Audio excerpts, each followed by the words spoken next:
mensagem me saltou aos olhos alguns anos atrás, alguns bons anos atrás, quando eu estava passando uma dificuldade dentro do meu casamento, imaturos, ainda sem saber como agir de acordo com o que a Bíblia nos manda, tendo que aprender muita coisa no decorrer do caminho. E eu senti a pressão de um lar que poderia se desfazer, visto que muitos outros lares tomaram esse mesmo caminho, esse mesmo rumo. Muitos casamentos, de muitos amigos, de muitos colegas, tomaram um caminho de destruição. E eu sempre tive algo comigo que, enquanto eu tivesse oportunidade, em todos os sentidos da vida, e eu acho que isso é importante para nós, buscarmos maneiras de reverter o quadro. E com todos os meus defeitos, eu sempre tive isso muito latente na minha vida, buscar maneiras de reverter o quadro. Nós, por vezes, podemos. O que nos falta muitas das vezes é desejo, ambição, de querer verdadeiramente mudar, porque por vezes nós esperamos que a mudança venha do outro, mas muitas vezes, talvez na maioria delas, ela depende exclusivamente de nós. Então, como eu estava com conflitos dentro de casa, divergências familiares, principalmente na área do casamento, eu busquei informação, eu busquei conhecimento. E eu falei, a gente pode mudar, mas a gente primeiro precisa aprender como mudar e depois colocar em prática, aplicar na nossa vida. E comprei livros, nos juntamos, marido e mulher, decidimos ler alguns desses livros juntos, aplicar o ensino juntos, passamos a orar mais juntos, a nos dedicar mais juntos. E com isso veio o conhecimento que nos faltava, porque por vezes nós construímos estruturas sem uma base sólida.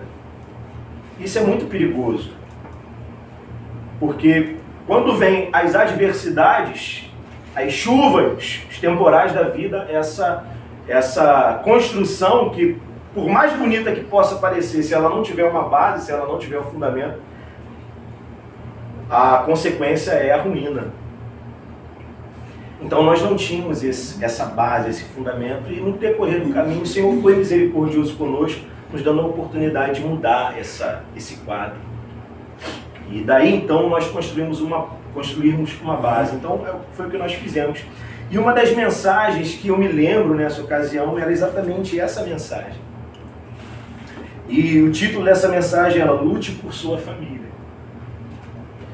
Nós estamos diante de um conflito familiar aqui, que é bem conhecido no livro de Samuel, porque havia um sogro perseguindo seu genro. O sogro era Saul. O genro era Davi. O sogro era rei. O genro seria, em nome do Senhor, o sucessor do rei. Davi nunca ambicionou coisas altas, como ele diz no Salmo 131. Mas haviam pessoas próximas do rei que disseram para o rei que a intenção de Davi era tomar o seu lugar. O rei já não tinha direção do Espírito Santo, já não repousava sobre ele o Espírito de Deus, e ele se ira contra Davi, a ponto de agora começar a perseguir o seu genro. Depois de uma ocasião em que ele lança uma lança contra Davi para o matar, Davi percebe que era o momento de fugir. Desde então Davi está fugindo. E já não tendo mais para onde ir, Davi se escondeu no deserto, se escondeu em cavernas, em cidades, e a perseguição de Saul contra Davi era tanta que Davi ele teve que tomar uma decisão extrema, que era buscar asilo no país vizinho, que era inimigo de Israel, os filisteus. E Davi, diante dessa situação extrema de ter que fugir para uma terra estranha, principalmente em se tratando dos seus inimigos, Davi se vê nessa condição, não tendo mais o que fazer, e ele vai para a terra dos filisteus. Felizmente, pela graça de Deus, pela bondade do Senhor, ele encontra graça aos olhos do rei filisteu, Aquis o recebe. Davi, porém, fala para ele, olha, não me convém viver na cidade real. Me dá uma cidade para eu morar junto com os meus homens, com as famílias dos meus homens, e para mim está tudo bem. E aí o rei Aquis lhe deu a cidade de Ziclag como moradia naquele momento. Davi ficou na terra dos filisteus 1 ano e 4 meses. Dentro desse período, Davi saía com os seus homens inúmeras vezes para pelejar contra o inimigo. Só que Davi não pelejava contra o inimigo dos filisteus. Davi, mesmo fugindo de Saul, mesmo estando na terra dos filisteus, Davi continuava pelejando contra os inimigos de Israel. Mas o rei Aquis não sabia. Então, por diversas vezes, quando Davi voltava da batalha, o rei perguntava, e aí, você deu contra quem hoje? E aí Davi citava, olha, eu dei contra fulano, ciclano, beltrano, e também contra a terra de Judá. Dentro daquele período, o rei foi ganhando mais ainda confiança por Davi. A gente sempre lembra que nós estamos falando de homens que foram homens de Deus, mas imperfeitos em toda a sua trajetória. Hoje nós conhecemos um que foi perfeito em toda a sua trajetória, e é nele que nós nos moldamos, que é o Senhor Jesus Cristo. Aleluia. Dentro desse cenário, o rei, ele se afeiçoou a Davi, tanto que ele coloca Davi agora como seu escudeiro, alguém próximo a ele. Pois bem, chega um momento em que o cerco se aperta, porque Israel e os filisteus entram em conflito novamente, entram em guerra. Imagina agora você a sinuca de bico que Davi se encontrava, porque agora ele tinha que sair com os filisteus para pelejar contra o povo de Israel. Imagine essa situação, Davi sem ter o que fazer. Davi pega os seus homens, enquanto eles estão se preparando para a guerra, Davi se apresenta para partir. Só que, de novo, por providência divina, por providência de Deus, os príncipes dos filisteus não veem aquela ação com bons olhos. E eles vão reclamar com o rei. Ele diz assim, olha, esse Davi e seus homens são homens valentes. E muito provavelmente, quando nós estivermos em guerra contra os israelitas, eles vão se levantar contra nós. Não existe uma maneira melhor de apaziguar o coração do rei Saul de que Davi, aproveitando a oportunidade, se levantar contra nós.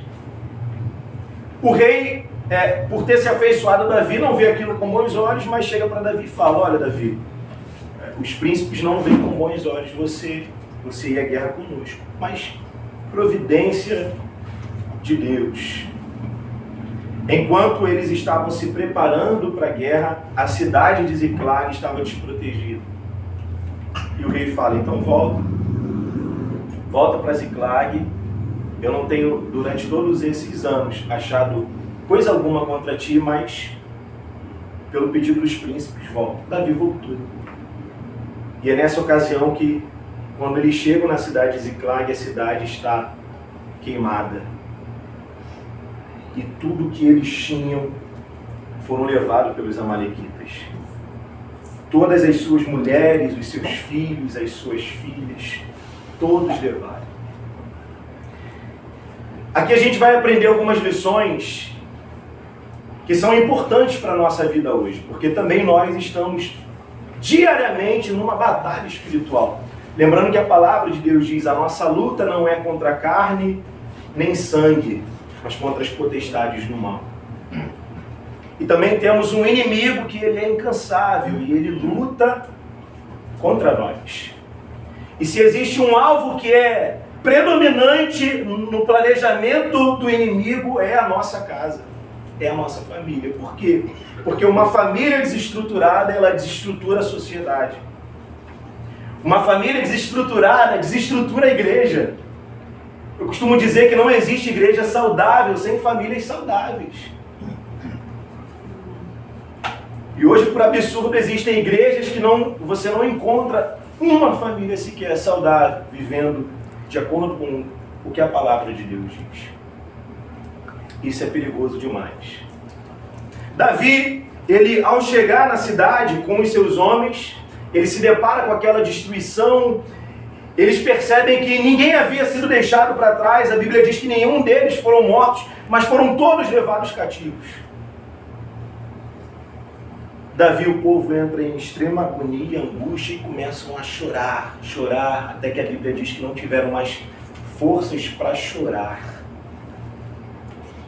A ponto de os homens que estavam com Davi pensarem em apedrejá-lo. Tamanho era o desgosto com a situação.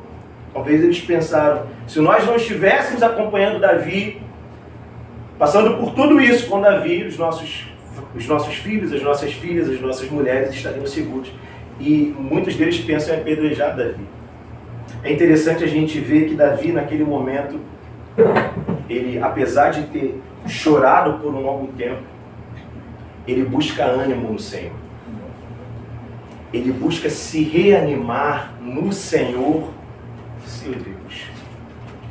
Ele chama o sacerdote, pede o éfode, que era um colete sacerdotal, uma estola, e ele usa o éfode, ele intercede, ele pergunta ao Senhor: Senhor, subirei eu contra esta tropa? Alcançá-la-ei? Duas perguntas bem simples. E o Senhor responde a Davi: sobe, Davi, porque tudo que o inimigo levou de você, você vai trazer de volta. E Davi, ele sobe com os seus homens. Chegando perto da onde aquele acampamento estava, eles estavam em festa. Eles estavam comemorando por todo o despojo que eles haviam conquistado, por tudo que eles haviam conseguido. É interessante a gente pensar que, enquanto por vezes nós estamos vivendo uma vida de tristeza, de amargura, o inimigo está festejando. O inimigo está fazendo uma festa por causa do nosso choro, por causa da nossa dor. E naquele momento o Senhor entrega os inimigos de Davi, do povo de Deus, em suas mãos. Tudo o que o inimigo havia levado, Davi traz de volta. E aí a gente vai tentar trabalhar aqui alguns pontos que são importantes para que a gente entenda que nós também estamos vivendo uma batalha espiritual hoje, dentro da nossa casa, na nossa vida, diariamente. Não existe hoje uma instituição que é mais atacada do que a família. Em todos os aspectos. O casamento está sendo atacado. A união entre homem e mulher está sendo atacada. Os nossos filhos diariamente estão sendo atacados com a sua famigerada ideologia de gênero, com a cultura que invade a nossa casa por meio da televisão, por meio do celular, a pornografia que está tão perto dos nossos adolescentes e dos nossos jovens. A família nunca foi tão atacada como ela tem sido atacada nos dias de hoje. Porque ao mesmo tempo em que somos uma geração informada, muito informada, ao mesmo tempo o mal está tão próximo de nós como nunca antes ele esteve. E aqui a gente precisa tratar alguns pontos, porque a gente vai ver no versículo de número 1. Sucedeu, pois, que chegando Davi e seus homens ao terceiro dia a Ziclague, já os amalequitas com ímpeto tinham dado sobre o sul e sobre a cidade de Ziclague. Perceba essa palavra, com ímpeto, com força. Quando o inimigo vem sobre a nossa casa, ele vem com fúria pertinaz. Pedro vai dizer que ele é como um leão e ele busca diariamente, incessantemente, aquele a quem ele possa tragar. Enquanto Davi estava distraído, foi o momento em que o inimigo atacou. Agora, quantos de nós talvez andamos distraídos com tantas coisas e não percebemos que em alguma área da nossa vida, da nossa casa, da nossa família, o inimigo está atacando? Quantas coisas ocupam a nossa mente que não deveriam ocupar ou que deveriam ter um lugar secundário na nossa vida. Que por vezes não damos atenção. É o que nós falávamos hoje de manhã. Então é muito mais fácil dar um celular na mão de uma criança do que educar, porque educar dá trabalho. É muito mais fácil dizermos e colocarmos as nossas justificativas em pauta porque eu não tenho tempo, porque eu estou cansado, porque eu trabalho demais, do que nos interessarmos verdadeiramente por aquilo que é mais importante diante do Senhor. Enquanto eles estavam distraídos, o inimigo estava dando contra a cidade, com ímpeto. Tem uma frase que me impactou esses dias, não leve na brincadeira o que Deus leva a sério. E assim como Deus leva a sério, o inimigo das nossas almas também leva a sério. E o que ele deseja é a nossa destruição. É o oposto daquilo que nós temos estudado na quarta-feira. Enquanto o Senhor quer nos animar, através da alegria do Senhor, o inimigo quer nos abater. E ele vem com fúria pertinaz para isso. Percebe que no final do versículo diz assim: e tinham ferido a Ziclag e a tinham posto fogo. Nós colocamos fogo em estrutura e nós ferimos pessoas. Estruturas são destruídas e por vezes essas estruturas que são físicas, materiais, que são os bens que uma família possui, são destruídas e trazem consigo dano. Na esquina da minha casa tem um mercadinho que era de um casal, começou, estava tudo bem. Depois de algum tempo, esse mercadinho fechou, e aí eu conversando com o tio da minha esposa, ele me falava que era um casal cristão, mas que se separaram. E eu falava assim com ele: é como diz a Bíblia, o reino dividido não subsiste.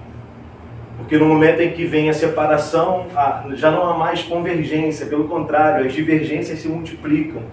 Os interesses pessoais se multiplicam em detrimento do conjunto, daquilo que é mais importante para a família. É dessa forma que Satanás vem e ele destrói estruturas e traz dano. Mas ele também fere pessoas.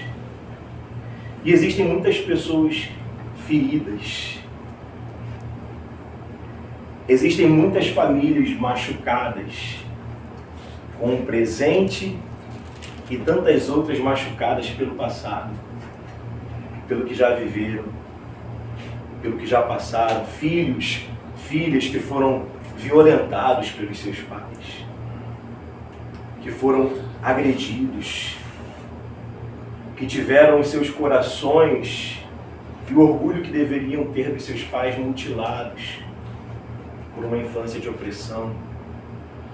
Quantos cônjuges feridos pela infidelidade do seu parceiro. Quantas mulheres feridas porque, por mais que tivessem em casa um marido provedor financeiramente, nunca tiveram um marido provedor afetivamente, espiritualmente. Quantos homens que foram desrespeitados dentro da sua casa por seus filhos, inclusive por força maior de sua esposa, que nunca lhe deu atenção, o respeito, a honra que lhe é devida como varão, como provedor da casa. Todos nós viemos de uma trajetória em que, por vezes, carregamos feridas. E essa passagem nos mostra exatamente isso. Veja comigo o versículo de número 4. Então Davi e o povo que se achava com ele alçaram a sua voz e choraram, até que neles não houve mais força para chorar. E aí vem a pergunta para nós: qual foi a última vez que nós choramos pela nossa família? Que nós choramos pela nossa casa? Que nós alçamos a nossa voz diante do Senhor e choramos pelo nosso casamento, choramos pelos nossos filhos? Porque esse choro significa uma coisa, não é um choro de conformidade, de passividade, é um choro de não aceitação. Aleluia. Porque no momento mais difícil que eu passei, eu vi o meu casamento tendo a possibilidade de se desfazer, eu fui diante da palavra de Deus e eu percebi que o Senhor criou o homem e a mulher para viverem para a glória dele para sempre. Aleluia.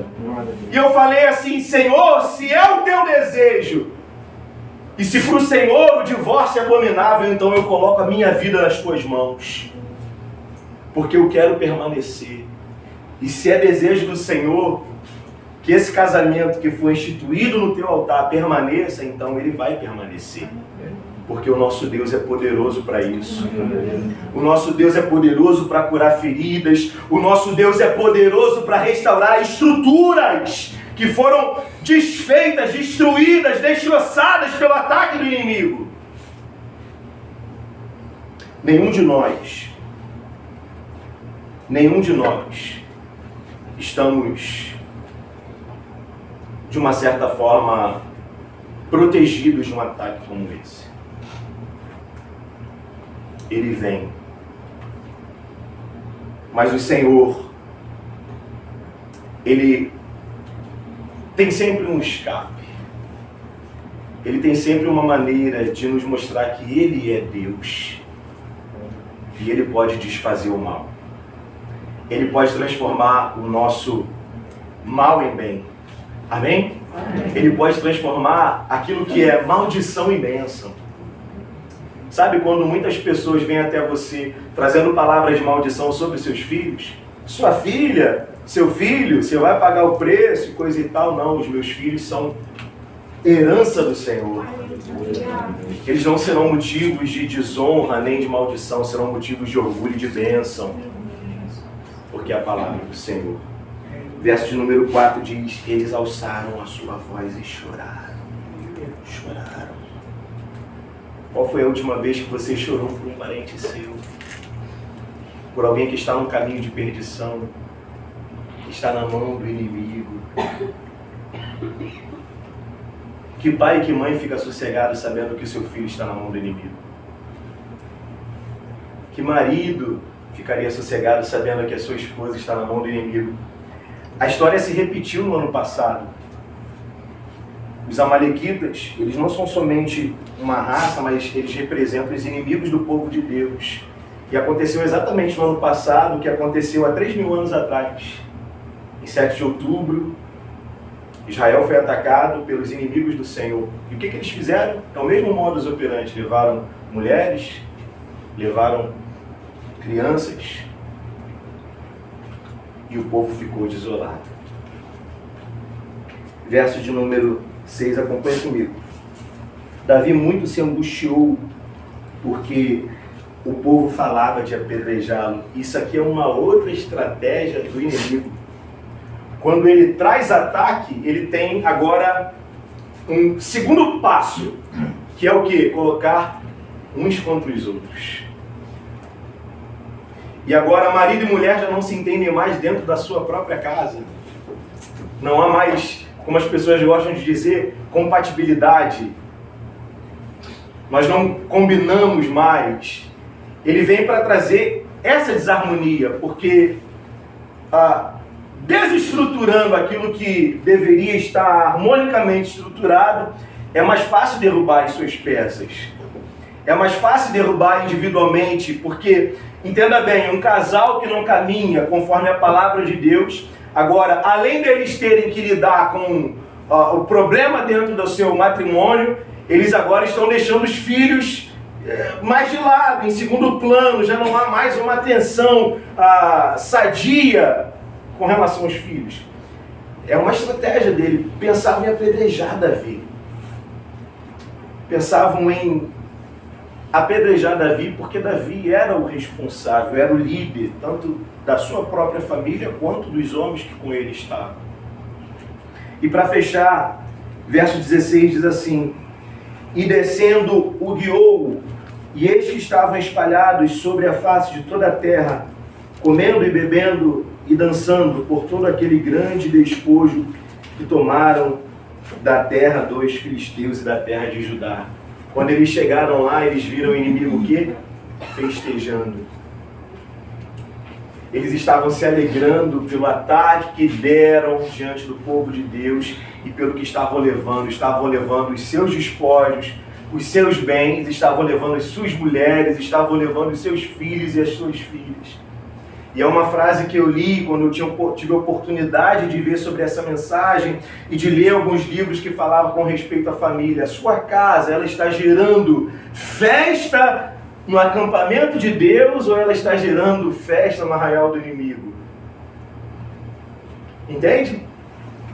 Porque quando nós tratamos o aliado como amigo, nós adquirimos o inimigo como aliado.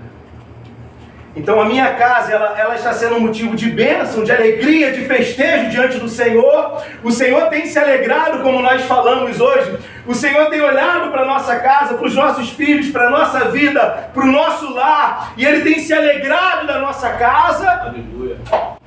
Ou essa casa tem produzido alegria no inferno? Ou ela tem produzido festa no arraial do inimigo? Entenda bem uma coisa, meu irmão e minha irmã. Se nós parássemos por aqui, talvez não haveria esperança para nós. Mas como foi dito no começo, nós temos um Deus poderoso do nosso lado, que é capaz de intervir nas nossas mais dificultosas situações. E talvez aquilo que pareça impossível, todos foram levados. Quando estavam querendo apedrejar Davi, diz a palavra de Deus, ainda no versículo de número 6, lá no finalzinho, todavia Davi se esforçou no Senhor. Davi se esforçou no Senhor. Davi não aceitou a derrota.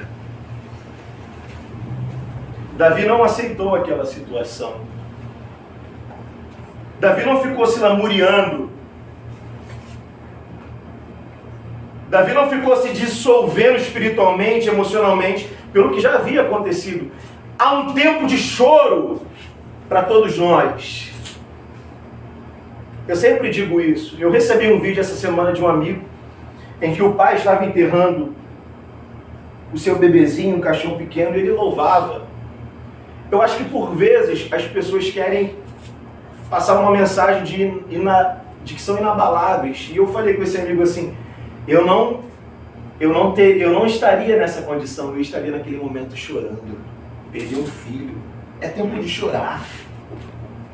E por que não? Eu choraria.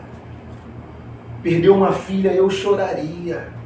Eu choraria até que não houvesse mais força em mim para chorar. Então entenda uma coisa, a Bíblia diz há tempo para tudo, há tempo para o choro, há tempo para a alegria. Há tempo para se ajoelhar diante do Senhor, mas também há tempo de se levantar. E foi o que Davi fez, sabe? O tempo do choro acabou. Davi naquele momento, ele reúne forças, não em si. Porque não como hoje o Evangelho tem sido pregado que você vai tirar força de si. Não há força, possibilidade em nós. Mas Davi busca força, amparo no Senhor, seu Deus. Aleluia. E Davi se levanta naquele momento. Só que, por vezes, nós traçamos estratégias que são humanas. E elas são tão ineficazes. Por vezes, em muitas situações da nossa vida, elas não têm a capacidade de restaurar talvez aquilo que foi destruído, de trazer de volta aquilo que foi levado. Somente o Senhor, Ele pode. Aleluia. Davi manda trazer o éfode e ele consulta ao Senhor. Subirei eu contra essa tropa? Alcançá-la-ei? Foram apenas 2 perguntas. Talvez das orações mais insignificantes que nós já ouvimos na Bíblia. Foram 2 perguntas. Hoje em dia você ouve assim: a profecia foi dada, se cumprir foi Deus, se não cumprir, amém. Não, o que Deus fala, Ele cumpre. Aleluia. E se não se cumpriu como o profeta disse, não foi o Senhor quem disse. E quando eu leio o Velho Testamento, eu gosto quando as pessoas consultavam o Senhor, porque o Senhor dizia assim: não sobe, porque se você subir, você vai ser derrotado. e se desobedecessem, a derrota era certa. E eu acho maravilhoso quando perguntava ao Senhor, Senhor, eu subirei e sobe, porque tudo que o inimigo levou de você, você vai trazer de volta. Gente, isso aqui é maravilhoso demais. Demais. O que o inimigo já levou de você, minha irmã, de você, meu irmão. Levou alegria, levou a paz. O que ele já tomou de nós, a harmonia dentro da nossa casa. O que ele já tomou de nós? A comunhão com Deus, o desejo por sua palavra, o primeiro amor, a alegria que você caminhava no começo da sua trajetória com Deus. Que você pensava assim, eu não vejo a hora de chegar o momento do culto do meu domingo para eu estar diante da casa do Senhor, para louvar o Senhor. A alegria na presença do Senhor, e são alegrias perpétuas. Talvez até isso o diabo já levou de você. Sobe, Davi, porque tudo que o inimigo levou você vai trazer de volta. Davi reúne os seus homens e parte. Nessas minhas lidas, eu ouvi a história de um pastor chamado Jim Cymbala, nos Estados Unidos. E era um pastor, se não me engano, da cidade do Brooklyn, pastor batista, de uma igreja muito grande. Chegou um determinado momento em que sua filha, ela disse para o pai que ela não queria mais seguir os caminhos do Senhor, ela queria viver a vida. Uma adolescente. Ela falou, pai, não quero, eu quero sair de casa, eu vou viver a minha vida. E ela saiu de casa, deixando o coração daquele pai, pastor, destroçado. O pastor com sua esposa, sua família tentou seguir o ministério, mas de uma forma a pensar até em desistir do seu chamado. Um amigo da Flórida liga para ele, fala, Jim Cymbala, você precisa esquecer dessa menina. Ela já esqueceu de você, ela foi viver a vida dela. Você precisa seguir. Mas é aí que está, que tipo de pai cristão esquece o seu filho? Esquece a sua filha. Que tipo de filho esquece a sua mãe que está nas mãos do inimigo? Que tipo de marido, de esposa?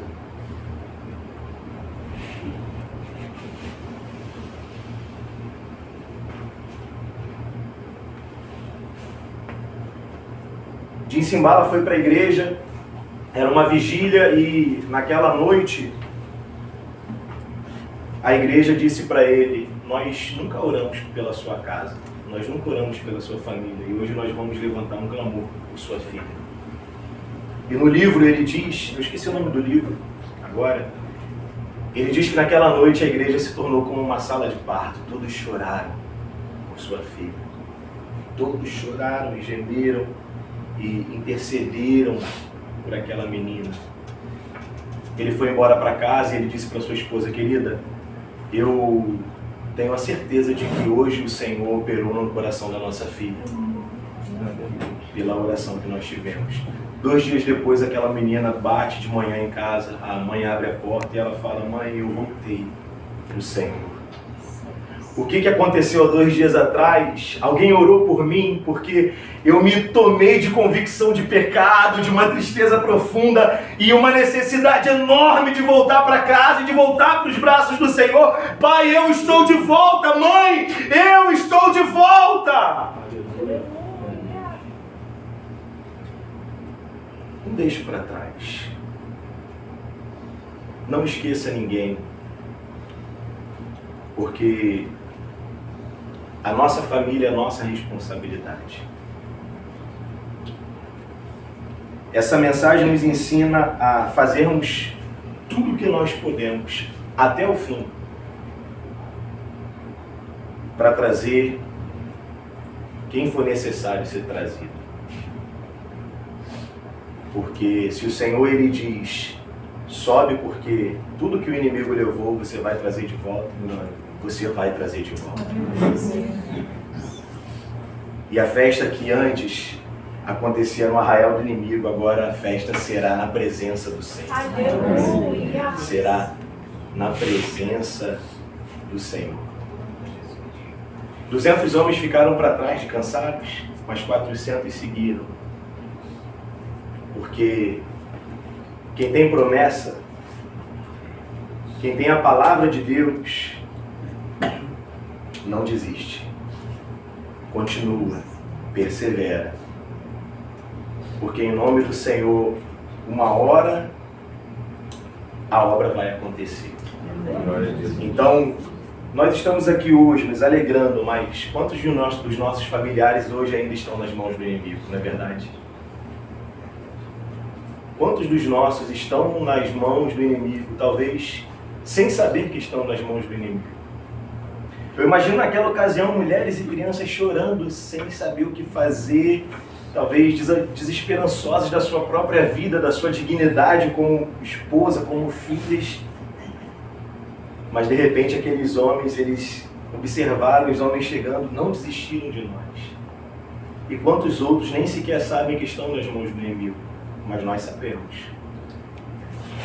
Nós choramos hoje, mas nós nos levantamos amanhã em nome do Senhor. Então, que essa mensagem sirva como ensinamento para nós, de que a gente não pode aceitar com passividade a derrota. A gente não pode aceitar com passividade a atuação do adversário dentro da nossa casa. Nós fomos chamados para ter na nossa casa o lugar mais abençoado da terra. Para ter o lugar mais pacífico da terra. E se isso não está acontecendo, o seu lar está sob ataque do adversário. Nós não fomos chamados como marido e mulheres para serem concorrentes, não. Nós fomos chamados para crescermos juntos. Crescermos de maneira material, de maneira física, crescermos de maneira afetiva, de maneira espiritual. Nós fomos chamados para a glória de Deus. O nosso lar foi chamado para a glória de Deus. Os nossos filhos são herança do Senhor. São herança do Senhor. Eu estou me lembrando das coisas que eu tive a oportunidade de estudar. Hoje em dia eu fico muito à vontade para falar sobre família, porque Deus me deu a oportunidade de buscar conhecimento sobre a família. Faraó fez 4 propostas. Lá no livro de Êxodo a gente vai ver isso. 4 propostas. Quando o povo, através de Moisés, disseram que eles estariam indo embora, pedindo que o Faraó os libertasse. Se eu não me engano, no capítulo de número 8, versículo de número 25, Faraó faz a primeira proposta. Vocês querem adorar o Senhor? Adora aqui mesmo no Egito. Primeira proposta do adversário. Sabe o que isso significa? O diabo fala assim para cada um de nós: pode continuar aqui. No Egito tem terra, no Egito tem tudo que você precisa. Você não precisa ir embora. Moisés responde assim: não, Egito é terra de escravidão. Nós fomos chamados para a liberdade no Senhor. Nós não ficaremos aqui, sabe? Nós não negociaremos a nossa ida. Em seguida, Faraó faz a segunda proposta. Êxodo 8, versículo 28. Então tá bom, vocês vão. Mas faz o seguinte, não vai muito longe não. Fica aqui por perto. Em outras palavras, ele está querendo dizer assim: você está buscando a sua conversão? Você quer um novo tipo de vida? Não seja tão radical. Você não precisa mudar tanto. Você pode ficar aqui, pode ficar lá. Sabe como é que é?